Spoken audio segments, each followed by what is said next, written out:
Suspension strut knuckle spreader ആണ് ഇത്. നമ്മൾ ഇപ്പോൾ സോഷ്യൽ മീഡിയയിലൊക്കെ എപ്പോഴും കണ്ടുകൊണ്ടിരിക്കുന്ന ഒരൈറ്റമാണ് ഇത്. ഇത് നമ്മുടെ വാഗ് സീരീസ് വണ്ടികളിലാണ്, പൊതുവെ ഫോക്സ്വാഗൺ വണ്ടികളിലും മറ്റു ചില വണ്ടികളിലും നമ്മുടെ സ്ട്രട്ട് ഊരിയെടുക്കുന്നതിന് വേണ്ടിയിട്ട് നക്കിൾ അകത്താൻ വേണ്ടി ഇപ്പം സാധാരണ ചിസിലോ അങ്ങനെ എന്തെങ്കിലും ഐറ്റംസ് അതിൻ്റെ ഉള്ളിൽ അടിച്ച് കയറ്റിയിട്ടാണ് ഊരണതെന്ന് പറയാറുണ്ട്. അപ്പോൾ ഊരിയെടുക്കാൻ കുഴപ്പമില്ല, ഇൻസ്റ്റാൾ ചെയ്യുന്ന സമയത്ത് അതിൽ പാട് വീഴാനൊക്കെ സാഹചര്യമുണ്ട് എന്ന് ചില ടെക്നീഷ്യന്മാർ പറയാറുണ്ട്. അതിന് ഇതിലായിട്ടുള്ളൊരു ടൂളാണിത്. ഇത് രണ്ട് ഷേപ്പിലാണ് നമുക്ക് വരുന്നത്. ഇവിടെ നമുക്ക് സർക്കുലർ ഷേപ്പിൽ, ഇവിടെ നമുക്ക് സ്ട്രെയിറ്റ് ഷേപ്പിൽ വരുന്നുണ്ട്. രണ്ട് എൻഡ് ഉപയോഗിക്കാം. ഇത് വലിയ റോക്കറ്റ് സയൻസ് ഒന്നും ഇതിൽ കാണുന്നില്ല.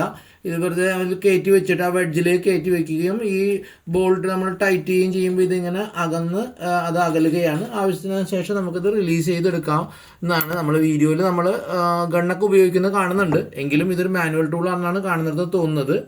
ഇതിൻ്റെ ടെസ്റ്റ് റിസൾട്ട് നമുക്ക് വന്നിട്ടില്ല. നമ്മളത് സെറ്റ് ചെയ്തതിൽ നിന്ന് ഇത് വലിയ കുഴപ്പമൊന്നുമില്ലാത്ത ടൂളാണെന്ന് ആണ് നമുക്കുള്ള അനുഭവം. ഇതിൻ്റെ ടെസ്റ്റ് ചെയ്തിട്ട് ഇതിൻ്റെ റിസൾട്ട് നമ്മൾ പിന്നാലെ അറിയിക്കുന്നതാണ്. കണ്ട സാധനം